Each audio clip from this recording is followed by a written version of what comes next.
Derechos humanos en Argentina. Los derechos humanos en Argentina son comprendidos por el artículo 75, inciso 22, de la Constitución de la República Argentina, en el cual se le da la jerarquía absoluta en el territorio nacional a los organismos internacionales que se centren en la defensa de los derechos humanos. Nuestro país se basa en la defensa de estos derechos en cuanto a lo que se puede en materia social y económica. La Constitución plantea, desde los inicios y hasta en el mismo preámbulo, la importancia de la libertad para la posteridad de Argentina. En la historia nacional actual, la democracia es gran parte de la sociedad, desde la búsqueda de los derechos y del cambio social hasta la búsqueda de la aprobación de nuevas leyes. En nuestro país se luchó por la igualdad de géneros, por el reconocimiento del matrimonio igualitario, por el reconocimiento de la identidad social por encima de la natural, etc. Nuestro país es uno de los más avanzados en Latinoamérica en materia de derechos. Si bien no se acerca a los países del hemisferio norte, la Argentina se mantiene en la lucha de los cambios sociales en una historia que tuvo muchos altibajos, tanto sociales como económicos. La República Argentina tiene una de las culturas más diversas, desde españoles e italianos hasta los indígenas del norte y del sur, que enriquecen a la República en diversas razas, las cuales todas mantienen la igualdad ante la ley y tienen el derecho de todo ciudadano común, libertad de religión y de expresión, de ser quien quiera ser, de poseer todos los derechos humanos. La Argentina posee una historia democrática reciente de gran poder, pero en un pasado esta sufrió muchos cambios de gobierno, tanto para bien como para mal, siendo democráticos o no, los cuales recayeron en las libertades individuales y colectivas de distintas formas. Esta es una parte de esa gran historia. Se comunica a la población que a partir de la fecha el país se encuentra bajo el control operacional de la Junta Militar. Se recomienda a todos los habitantes el estricto acatamiento a las disposiciones y directivas que emanen de autoridad militar, de seguridad o policial, así como extremar el cuidado en evitar acciones y actitudes individuales o de grupo que puedan exigir la intervención drástica del personal en operaciones. Firmado Jorge Rafael Videla, Teniente General, Comandante General del Ejército. Emilio Eduardo Macera, Almirante, Comandante General de la Armada. Orlando Ramón Agosti, Brigadier General, Comandante General de la Fuerza Aérea. Entre 1976 y 1983 se llevó a cabo una de las dictaduras más sangrientas en la historia del país, a partir de un golpe de Estado que derrocó el gobierno constitucional de la presidente María Estela Martínez de Perón e instaló en su lugar una junta militar encabezada por los comandantes de las tres Fuerzas Armadas. En esta dictadura se realizaron todo tipo de crímenes a lo largo del país, como secuestros, torturas, robo de niños o bebés para ser posteriormente adoptados a cambio de una suma de dinero, toma de rehenes, entre otros brutales acontecimientos que sucedieron estos años.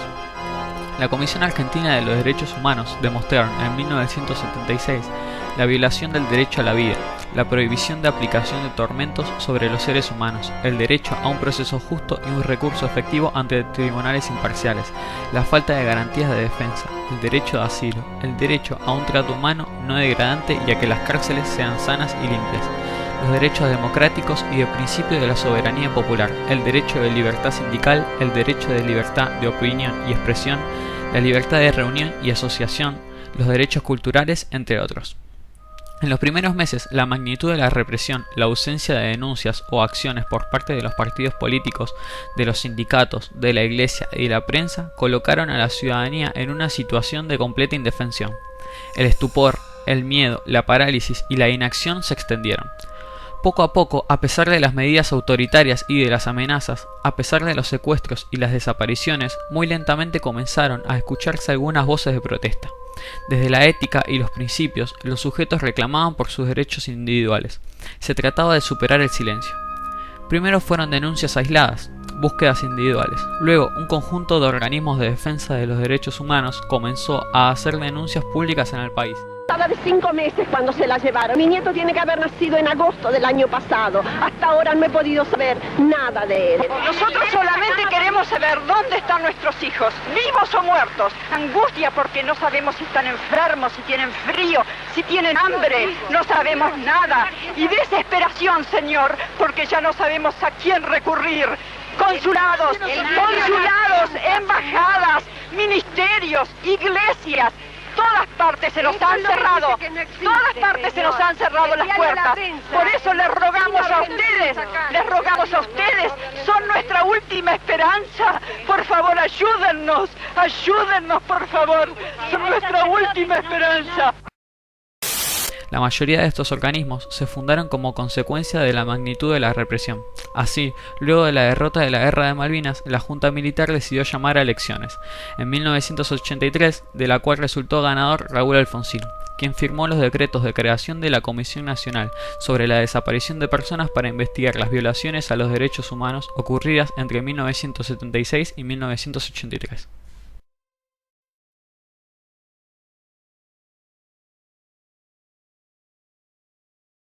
Señores jueces, este proceso ha significado, para quienes hemos tenido el doloroso privilegio de conocerlo íntimamente, una suerte de descenso a zonas tenebrosas del alma humana, donde la miseria, la abyección y el horror registran profundidades difíciles de imaginar antes y de comprender después. El 22 de abril de 1985, la democracia recuperada un año y medio antes entró en una nueva fase cuando en el Palacio de Tribunales de Buenos Aires comenzaron las audiencias de la causa 13/1984, la más trascendental de la historia argentina. La Cámara Federal juzgó desde ese día a las 3 primeras juntas militares de la dictadura cívico-militar instaurada en 1976. El juicio no tenía antecedentes en el mundo. Su único precedente era el juicio a los comandantes de la dictadura griega, cuyo nivel representativo no alcanzó los niveles de los militares argentinos. Y, más atrás, en materia de derechos humanos, el juicio de Nuremberg contra los jerarcas nazis en 1946. A diferencia del proceso contra los crímenes del Tercer Reich, en Argentina no había habido una guerra, salvo en la imaginación de los represores para justificar el terrorismo de Estado. Ni la patria estaba bajo ocupación de otros países. La Guerra de Malvinas había terminado de derrumbar el autodenominado proceso de reorganización nacional y las primeras elecciones desde el golpe de 1976 habían llevado a la Casa Rosada a Raúl Alfonsín. La clave del juicio se basaba en que la Fiscalía pudiera probar la responsabilidad penal de los 9 comandantes. Por el ejército, Jorge Rafael Videla, Roberto Viola y Leopoldo Fortunato Galtieri. Emilio Macera, Armando Lambruschini y Jorge Anaya por la Armada, y Orlando Agosti, Omar Grafinia y Basilio Lamidoso por las Fuerzas Aéreas. Para ello, el fiscal Julio Stracera recurrió a una figura del derecho alemán, usada en los casos contra oficiales del nazismo: el autor mediato, es decir, aquel que medía entre el delito y quien lo comete, que es el autor inmediato. El teórico alemán Klaus Roxin fundamentó así que comandantes que no habían torturado ni asesinado con sus manos tenían la misma responsabilidad penal que de por sí cabía a quienes cometieron los delitos. El argumento de Stracera fue determinante para conseguir la condena, si bien la Cámara Federal analizó la responsabilidad de cada arma y no la de las juntas militares, lo cual disminuyó la responsabilidad de los jefes aeronáuticos. Eso fue lo que permitió que Agosti recibiera 4 años y medio de cárcel frente a las perpetuas de Videla y Macera, sus compañeros en la Junta de 1976. Viola recibió 17 años y Lambruschini fue condenado a 8 años. Los demás resultaron absueltos. Señores jueces, quiero renunciar expresamente a toda pretensión de originalidad para cerrar esta requisitoria. Quiero utilizar una frase que no me pertenece, porque pertenece ya a todo el pueblo argentino. Señores jueces, nunca más. Silencio en la sala. Silencio. Se dispone personal policial desaloje la sala. Los testimonios de aquel juicio, que no se televisó, fueron estremecedores. Las presiones de los poderes de facto hicieron que apenas se difundiera un resumen diario de 3 minutos y sin audio en los noticiosos de la noche. El 9 de diciembre de 1985 sí se transmitió por cadena nacional la sentencia. El 18 de septiembre, Estracera había culminado su alegato, en medio de aplausos y llanto, un momento de desahogo después de 17 dramáticas semanas de audiencia, como él mismo afirmó. El fallo del 9 de diciembre consagró el fin de la idea alfonsinista de los 3 niveles de responsabilidad y ordenó juzgar las responsabilidades de los mandos inferiores, tras la condena de los autores mediatos. Era el turno de los responsables inmediatos. El plan criminal de la dictadura cívico-militar había sido aprobado por el Poder Judicial. La frontera entre los cumplimientos, órdenes y los excesos quedaba desterrada.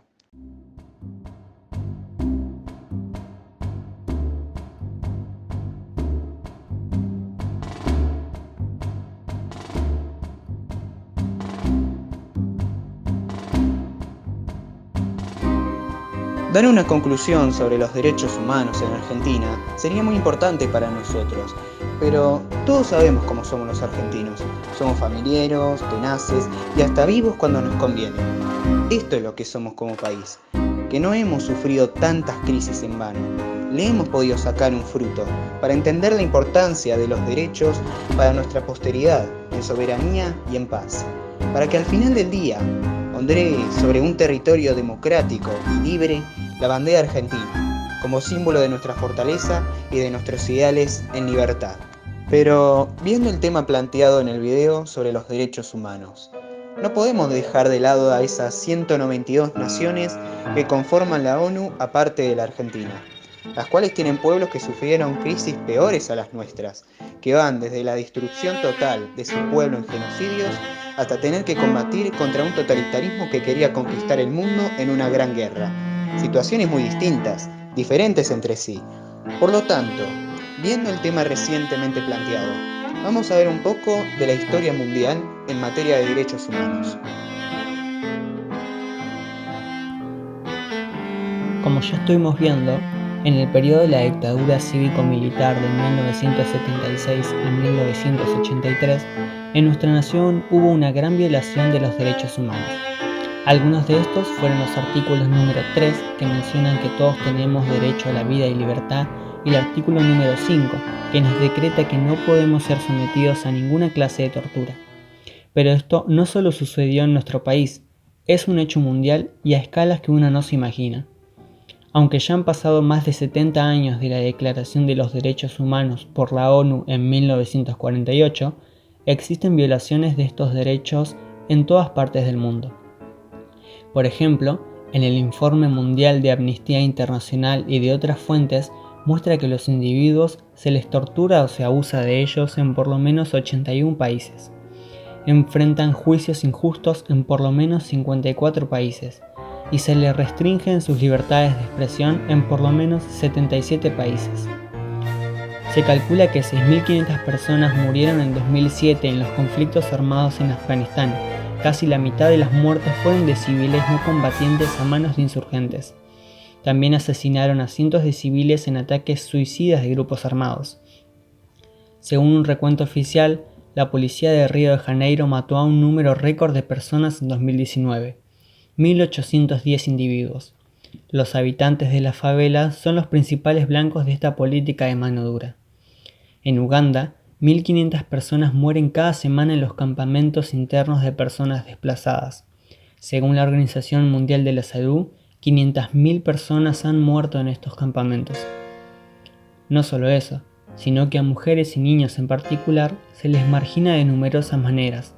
La prensa no es libre en muchos países y se calla a los disidentes, con demasiada frecuencia en forma permanente. Aunque se han logrado grandes ganancias en las últimas 7 décadas, las violaciones de los derechos humanos siguen azotando en nuestro mundo actual. En base a lo que hemos visto en el video, podemos sacar varias conclusiones, aunque muy distintas entre sí. Podemos decir que la historia nos ha dado la razón en la importancia de los derechos humanos. Nos lleva a decir que hemos logrado mucho con esta declaración y el forzar a nuestros gobiernos a cumplirlas, para la posteridad de nuestra nación y del mundo, como sociedad y como especie. Tuvimos que sufrir mucho, tanto como argentinos como seres humanos en general, para entender la importancia del prójimo, algo que parece muy sencillo en palabras, pero que a la vez es muy difícil de hacer realidad.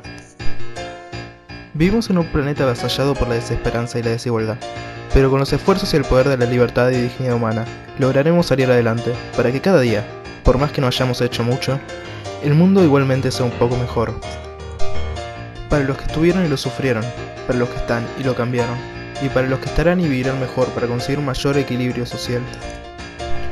A partir de esta reflexión, damos como finalizado este video, en el cual aprendimos la importancia de los derechos humanos para nuestro futuro en libertad de pensamiento y en la búsqueda de una vida justa. Muchas gracias al que dio su vida por la de otros, en la lucha de ser más libres, como también al espectador de este video, que, quizás, conseguimos generar una reflexión de su parte.